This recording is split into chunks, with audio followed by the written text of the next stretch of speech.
The next thing we want to look at is the concentration of forces. Specifically, we want to talk about economy of force and finding a way to concentrate your many against the opponent's few. If you've ever read the Tao of Jeet Kune Do by Bruce Lee, he talks about the economy of force a lot. Basically, you want to use your greatest strength against your opponent's greatest weakness, or you want to use your strongest weapon against your opponent's weakest or most vulnerable points. In The Art of War, Sun Tzu says, "If I determine the enemy's disposition of force while I have no perceptible form, I can concentrate my forces while the enemy is fragmented. If we are concentrated into a single force while he is fragmented into 10, then we attack him with 10 times his strength. Thus we are many and the enemy is few."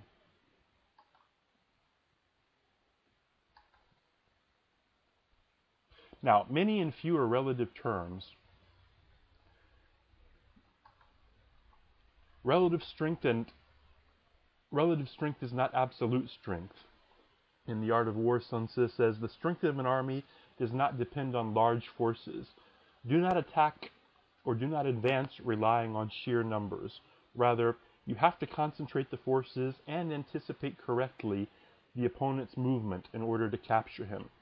So if you've ever seen a situation where a small guy, maybe you're in a bar or something like that, and a small guy just dominates a much larger muscle head type of guy, this is what we're talking about. Relative strength is more important than absolute strength.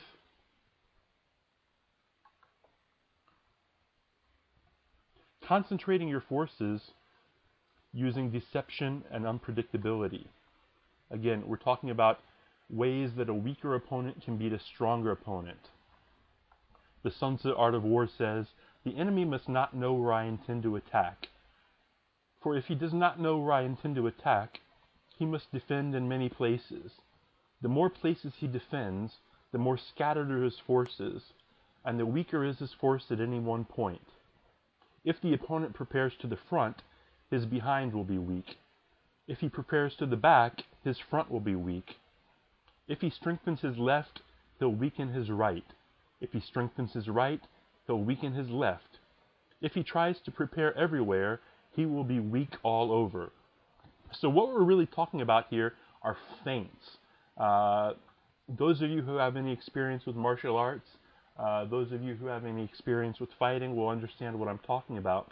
One of the best strategies for using feints is called create something from nothing. What we do in create something from nothing is we use the same feint twice.